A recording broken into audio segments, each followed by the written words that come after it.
Hello, Speech Wonders. This is Dr. Timothy Elizondo. Welcome to week number 3. I just wanted to send this video out to help you prepare for our demonstration speech that is coming up. It's due in, 13 days? Oh my goodness. So, I'm hoping that this video can help give you a little bit more insight to what the assignment is and how I'm going to be evaluating it and what you, in a sense, can kind of expect in regards to kind of the way the speeches are evaluated throughout this particular course, right? Now that you've had an opportunity to submit some Flipgrid videos, you've heard my feedback, maybe you've gotten some feedback regarding your topic brainstorms for these different ideas that you're going to be bringing into class. So I think now it's really important at this part in the class to really start thinking about the strategies you're going to be using to compose and ultimately prepare for these particular major speeches that we have down the pipe, right? All right, so when we talk about a speech, I mean, ultimately a speech is, obviously, I think people in our class think, Tim, I know what a speech is, but the reason I wanted to show you those forensics videos last week is I really want to bring to your attention that in this particular class, a speech, like when I use the term, is a very, very specific structured animal. And I would actually use the term academic speech.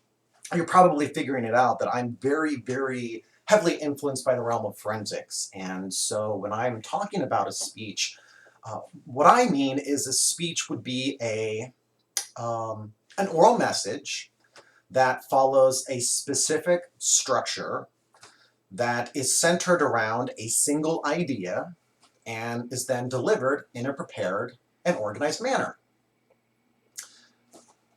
Okay? And we can talk about a speech and really break it down, I think, into 3 basic areas that I want to cover today. All right, real briefly. I want to talk about the content of a speech, right? The idea set that's in it. We can also talk about a speech from a structural perspective, in other words, the ways that the ideas are organized or sequenced throughout the message. And then we can also talk about a speech from a delivery perspective, right? The physical choices, maybe the language selection, nonverbals that they have in the environment, those types of things. Okay? All right, so the content. Ultimately, the content of a speech revolves around the specific purpose of the speech. Right? The specific purpose of the speech is ultimately the single idea that the entire speech is going to be built around. So as a result, for example, my specific purpose is not nachos, right? That's a topic. But instead, a specific purpose would be to inform my audience about the proper process of constructing Tim's 7-layer nacho surprise.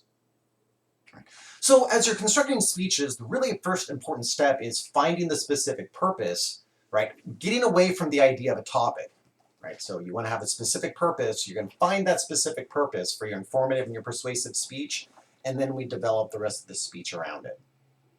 Okay? All right. From a structural perspective, speeches are supposed to be structured, right? And very, very similar to essay construction, where we have an introduction, we have a body, and then underneath that we have a conclusion. And then each of these 3 kind of components also have subcomponents to them, right? For your demonstration speech, you're going to need to have a very particular structure. I'm going to be looking at your speeches. I'm looking for an introduction that contains 3 basic elements. You need to have an intention getter, you need to have a thesis, and you need to preview your points. Okay? When we talk about the body of a speech, but the body of a speech is where the main ideas are, right? It's the analysis, it's the evidence, it's the argumentation. And a body of a speech is broken down into segments. Those segments are known as points. For you essayists out there, you're probably familiar with paragraphs. It's kind of similar, but points aren't necessarily paragraphs. Sometimes they're multiple paragraphs. And again, it's oral, right? So we use the word points. And for your speeches, for all your major speeches in this class, all of your major speeches have to have 3 points. I understand the textbook can say speeches can have 2 points, and they're right. I understand the textbook said speeches can have 4 points, and that's true. But for your major speeches in this class, all of your speeches have to have 3 points. As a result, also in the body of the speech will be transitions that need to occur between the points. All right? So far, an introduction with 3 components, a body of the speech with 3 points with a transition between each point, and then in addition, you need to have a conclusion in your demonstration speech that contains a review of the points, a restatement of the thesis, and a creative conclusion. So when I'm evaluating your work, I'm listening to your structure and I should see, okay, there's the attention getter. Yep, well, there's the thesis. All right, there's the preview of points. Okay, there, now you're in your first point. Okay, cool, I catch the transition. Now you're in your second point. Hey, there's another transition. Great, all right, you're in your third point. All right, great, you reviewed the points. All right, restated the thesis and then offered a creative conclusion. Right? And you can probably tell, like, I'm a huge structure guy. I'm really big on structure, like structure. And I would argue that's primarily how your work is being evaluated within this course is going to be from a structural perspective. Okay? Because I really believe that it's the structural components of the curriculum that are going to serve you well, right? Because I think students often enter the classroom with opinions and ideas, but oftentimes they express that they don't know how to organize them. And I think that's where this class can help. All right, so some brief notions about content, right? Some basic understanding of structure, and then let's talk about delivery. Here's the secret about delivery. Actually, I don't know if it's a secret, but it's more of, here's kind of the big idea. The speaker has to deliver the speech as if they are familiar with the speech. Does it have to be memorized? Of course not, right? The textbook would actually say don't memorize the speech, but instead use a manner what's known as extemporaneous speaking. It's where a speaker will have an outline that they have, I don't know, maybe taped to my wall. It might be on a desk that you can't see. I don't know, it might be on the back of the hand that you can't see either. But I'm using an outline in order to prompt material that I've already prepared in my head, right? Or maybe I've already practiced throughout the week. So for my speech about how to make 7-layer nachos, I don't need to write out my entire 4 to 6 minute speech word for word, and I definitely don't want to read it.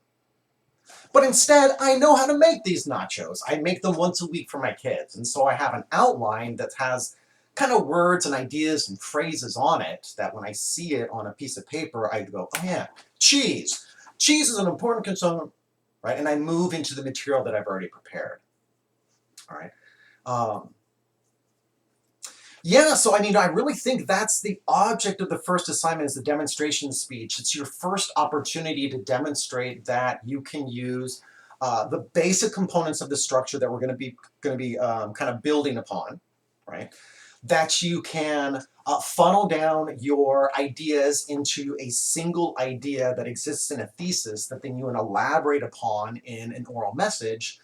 And then also, can you deliver it in such a way that your audience can tell that it's prepared? Yeah, so I might be looking at different videos. I don't know, look at those videos I posted from the speeches from the past and watch some of those performers and ask yourself when you're watching the speech, does the student seem prepared? Or are they doing things? Are they holding their notes up to their hands? Are they reading things really slow as if they're unfamiliar with the language? Are they looking at their screen the entire time so you can tell they're just kind of reading from something off camera? Are they looking at the camera? Are they, their gestures, are they kind of natural or are they kind of like stiff where you can tell they plan to gesture? Those are all the different types of kind of notes that I'll be looking for. I'm kind of basically, I'm looking for your tells and how I can tell that you're not prepared, so that I can give you feedback, so that you can go, hey, great, Tim, thanks for that feedback, so that you can know and that you can hide it or develop it in a job interview or down the road. Right? So I'm really just trying to help you out, because we all have tells. We all have tells. So Today is my project where I'm going to be tackling the next round of your Flipgrid videos. I'll definitely be giving you some feedback about your structure, or maybe about your camera shot, or maybe about your idea set. I don't know. I also encourage you to include any questions you have about the demonstration speech in the assignment that's due on Wednesday. It's a demonstration speech agreement. It's, in other words, a document where you're signing, saying that you understand the agreement. But there's also space for you to include any types of questions you have about the demonstration speech. It's my hopes that I can collect those questions Wednesday night and then produce a video either Thursday or Friday that helps addresses those questions that you have in this particular class. All right? If you have any questions down the road, let me know. Be on the lookout for a new video. I think I'm going to be doing a kind of a play-along as I evaluate a speech and then present my feedback to you so that you have an understanding of how I would evaluate someone's work. Okay? All right, if you guys have any questions, let me know. It's always nice seeing your work. I'll see you guys down the road, and I'll talk to you later. All right, bye, guys.